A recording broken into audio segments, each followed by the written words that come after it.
Hey guys, I'm Samira and welcome to Jazzy Aroma. Today we are making Adirasam. So let us get into the video. Let's go. Hello friends, இன்றைக்கி நம்ம செய்ய போகிற item ரொம்ப பாரம்பரியமான இனிப்பு பலகாரம் அதிரசம். இதுக்கு தேவையான பொருட்கள் எல்லாமே ஸ்க்ரீனில் இருக்குது, டிஸ்கிரிப்ஷன் பாக்ஸில் இருக்குது, செக் பண்ணிக்கோங்க. முதல்ல நாம் செஞ்ச அதிரசம் எப்படி வந்திருக்குங்கிறத முதல்ல பார்ப்போம். பாருங்கள், மேலே கிறிஸ்பியாகவும் உள்ள சாஃப்டாகவும் வந்திருக்கு. இதே போல் அதிரசம் நீங்களும் உங்கள் வீட்டில் செய்யணும்னு ஆசைப்பட்டீங்கன்னா இந்த வீடியோவை தொடர்ந்து பாருங்கள். இந்த அதிரசம் செய்ய முதல்ல நம்மளுக்கு பச்சரிசியும் வெல்லமும் தேவை. அதிரசம் மாவில் போட்டு கலக்கிறதுக்கு கசகசா, கருப்பு எள்ளு, ட்ரை ஜிஞ்சர் பவுடர், நெய், ஏலக்காய் தூள். நாம் செய்கிற அதிரசம் நல்லா பெர்ஃபெக்டாக வரணும்னா அதுக்கு எனக்கு தெரிஞ்ச டிப்ஸை நான் உங்கள்கிட்ட ஷேர் பண்ணிக்கிறேன். டிப் நம்பர் 1, பச்சரிசி நல்ல மாவு பச்சரிசியாக இருக்கணும்.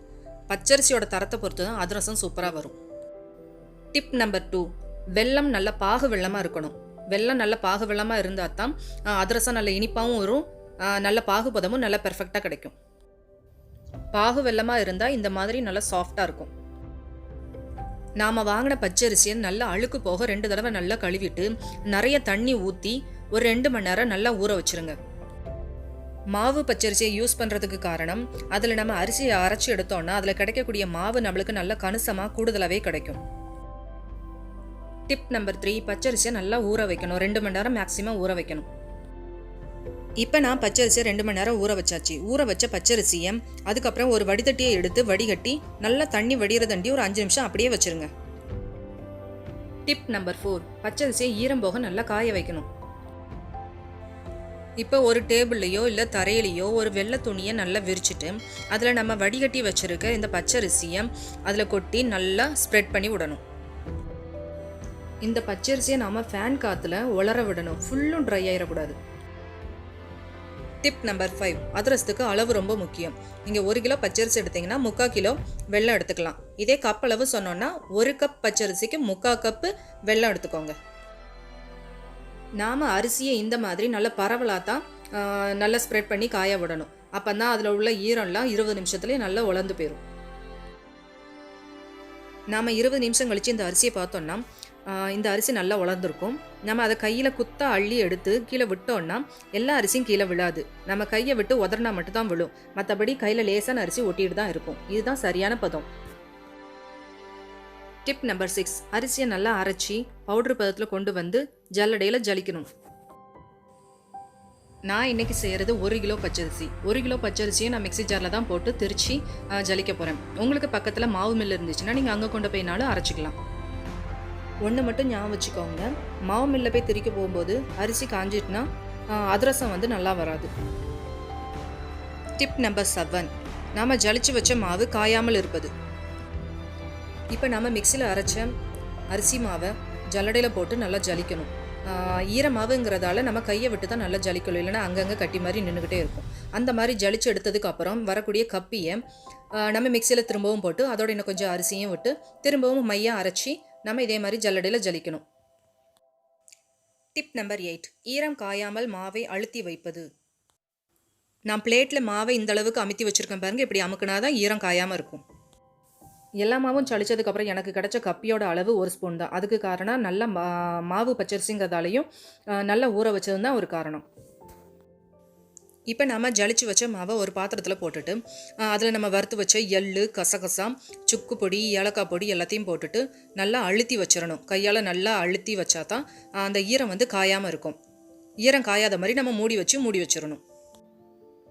இப்போ இந்த மாவு காயறதுக்குள்ளே நம்ம அதிரசத்துக்கு தேவையான வெள்ளைப்பாக ரெடி பண்ணணும். அதுக்கு அடுப்பை பற்ற வச்சுட்டு அதில் ஒரு கடாயை வச்சுட்டு வெள்ளத்தையும் போட்டுட்டு 1/2 கப் தண்ணியும் ஊற்றிட்டு இந்த வெள்ளத்தை நம்ம கரைய விடணும். டிப் நம்பர் 9, பாகு பதம், தக்காளி பதம். நான் எடுத்துருக்கக்கூடிய வெல்லம் பாகு வெல்லம். இந்த பாகு வெல்லங்கிறது பாரம்பரியமாக செய்யக்கூடிய சக்கரை பொங்கல், அதிரசம் இதுக்கெல்லாம் இந்த பாகு வெல்லம் தான் யூஸ் பண்ணுவாங்க. இந்த பாகு வெல்லம் யூஸ் பண்ணால் அதனுடைய கரெக்டான நம்ம பாகுபதம் எடுக்கிறதுக்கு இதில் வந்து பெர்ஃபெக்ட் கன்சிஸ்டன்சி நல்லா கிடைக்கும்.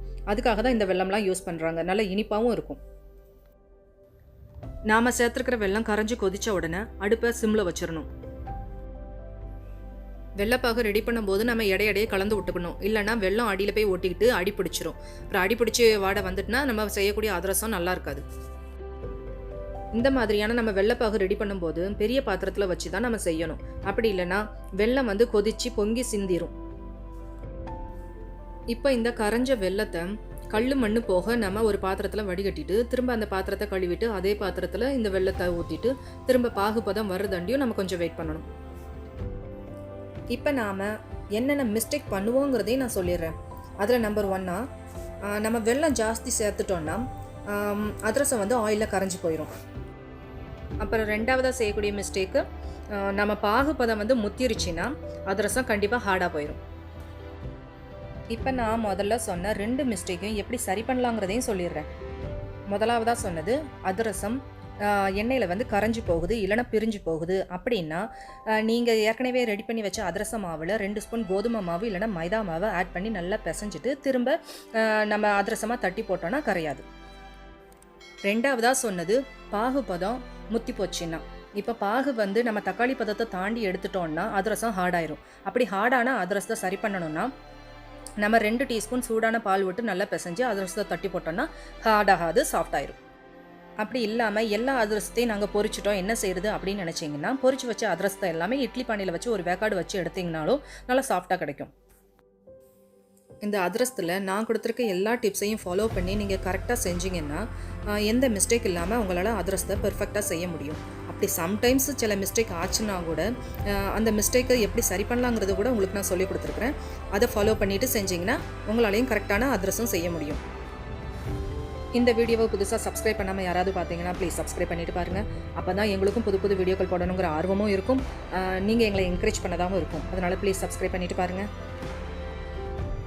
இப்போ வெல்லம் சரியான பதத்துக்கு வந்துட்டான்னு பார்க்குறதுக்கு ஒரு கிண்ணத்தில் தண்ணியை ஊற்றி அதில் கொஞ்சம் அந்த வெள்ளைப்பாக ஊற்றினோம்னா அப்படியே கீழே படிஞ்சிருக்கும். அதை நம்ம விரல்களால் இப்படி எடுத்தோன்னா கொஞ்சம் உருட்டை வரும். இதுதான் சரியான தக்காளி பதம் சொல்லுவாங்க, சாஃப்ட் பால் பதம்.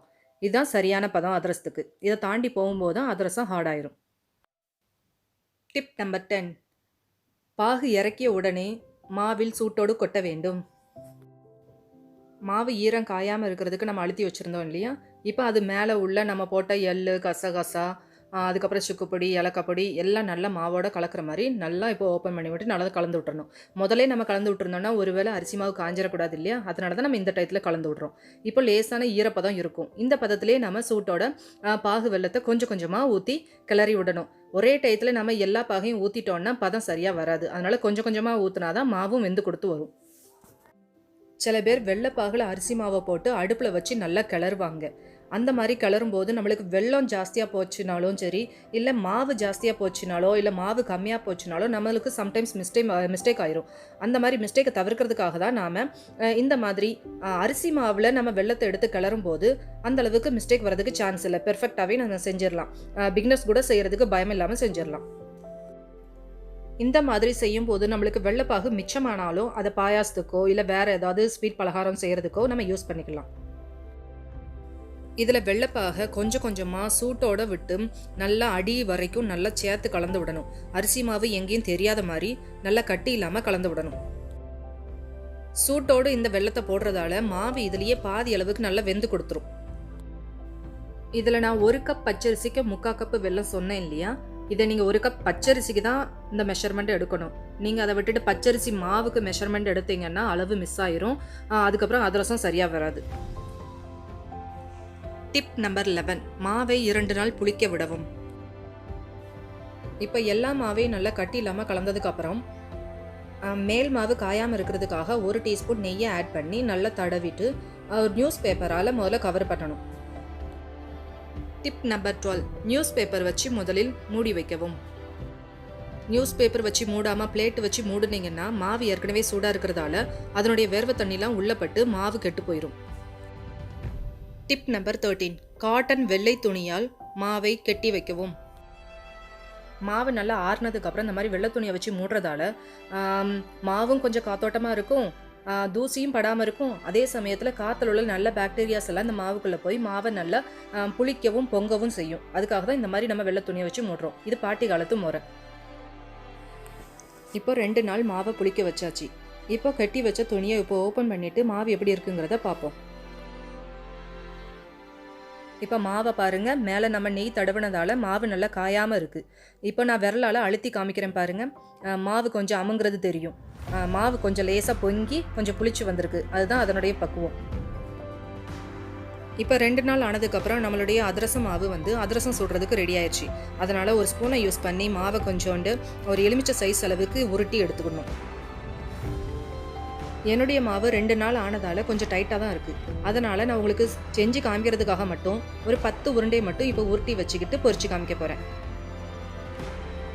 இதே நீங்கள் செய்யும்போது ஒரு நாள் கழிச்சோ இல்லை 8 மணி நேரம் கழித்து நீங்கள் செய்கிறதா இருந்தால் உங்கள் மாவு கொஞ்சம் தளர்த்தியாக தான் இருக்கும். அந்த மாதிரி இருக்கும்போது நீங்கள் உருட்டி எல்லாமே வச்சுட்டிங்கன்னா மாவு கொஞ்சம் தளர்ந்து ஒரு மாதிரி லூஸ் ஆயிரும். அதனால் நீங்கள் அப்பப்போ உருட்டி தட்டி பொரிச்சுக்கோங்க. இப்போ நாம் அதிரசத்தை பொரிக்கிறதுக்கு அடுப்பை பற்ற வச்சுட்டு அதில் ஒரு கடாயை வச்சுட்டு தேவையான அளவு எண்ணெயும் ஊற்றிட்டு எண்ணெயை சூடாக்கணும். பாருங்கள், பக்கத்தில் ஒரு பிளேட்டு மேலே நான் ஒரு பாலித்தீன் கவர் வச்சுருப்பேன். அது ஜிப்லாக் கவர் தான். உங்கள்கிட்ட ஜிப்லாக் கவர் இல்லாட்டா நீங்கள் பால் கவரோ இல்லை வேறு ஏதாவது பாலித்தீன் கவரோ யூஸ் பண்ணுங்கள். நான் அந்த பாலித்தீன் கவர் மேலே கொஞ்சம் நெய்யோ ஆயிலோ அப்ளை பண்ணிவிட்டு நம்ம உருட்டி வச்சு அந்த அதிரச உருண்டையை அது மேலே நல்லா கையால் நல்லா ஸ்ப்ரெட் பண்ணிவிட்டு நடுவில் ஒரு சின்ன ஓட்டையை போட்டு இப்போ எண்ணெயில் போட்டு பொரிக்க போகிறேன். சில பேர் அதிரசத்தில் ஓட்டை இல்லாமல் தான் சுடுவாங்க. ஓட்டை போட்டு சுட்டோன்னா நம்ம அதிரசம் சுடும்போது அந்த ஓட்டை வழியாக ஆயிலெலாம் உள்ளே போய் நல்ல மாவு வெந்து கொடுத்து வரும். அதுக்காக தான் நம்ம ஓட்டை போட்டு சுடுறோம். இப்போ சூடான எண்ணெயில் நம்ம தட்டி வச்ச அதிரசத்தை போட்டாச்சு. அதிரசம் போடும்போது எண்ணெய் வந்து ஹையில் இருக்கலாம். ஆனால் போட்ட உடனே நம்ம ஃப்ளேமை வந்து ரெடியூஸ் பண்ணிடணும். அப்போ தான் அதிரசம் கருகாது, கரெக்டான பக்குவத்தில் வெந்து வரும். அதிரசம் வந்து போட்ட உடனே வெந்துடும். அதனால் மேல் எலும்பி வந்த உடனே நம்ம உடனே திருப்பி விட்டுறணும். அதிரசத்தை நாம் எப்போதுமே ஒவ்வொன்றா தான் போட்டு பொரிக்கணும்.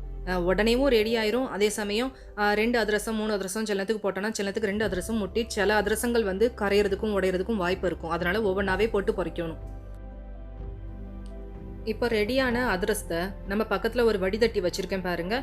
அந்த வடிதட்டியில் இந்த அதிரசத்தை எடுத்து நம்ம வச்சிடணும். ஒவ்வொரு அதிரசத்தையாக நம்ம அந்த வடிதட்டியில் ஓரமாக நிற்க வைக்கிற மாதிரி பண்ணால் தான் அதிரசத்துலேருந்து வடியக்கூடிய ஆயில் வந்து அந்த ஓட்டத்தட்டு வழியாக கீழே வழிஞ்சு போயிடும். நம்ம அதை விட்டுட்டு அதிரசத்தை வந்து கரண்டியால் வச்சு அமுக்கணும்னா அதிரசம் ஹார்டாக போயிடும். அந்த மாதிரி செய்யாமல் இந்த மாதிரி நிற்க வச்சா போதும்.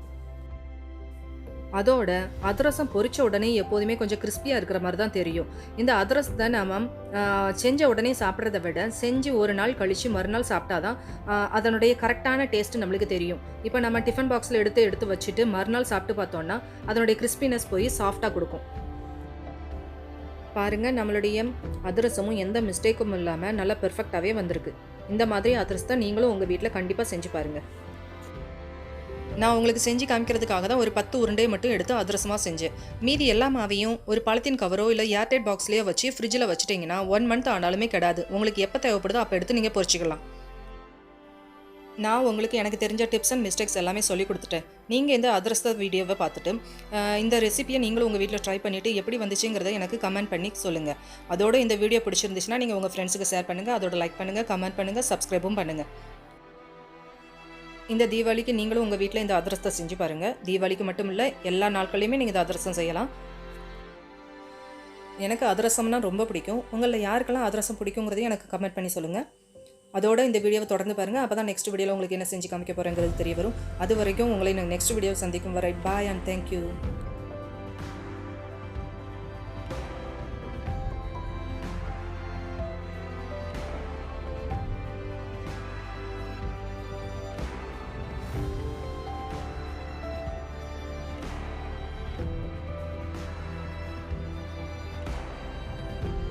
How was the video? Comment down below and let us know.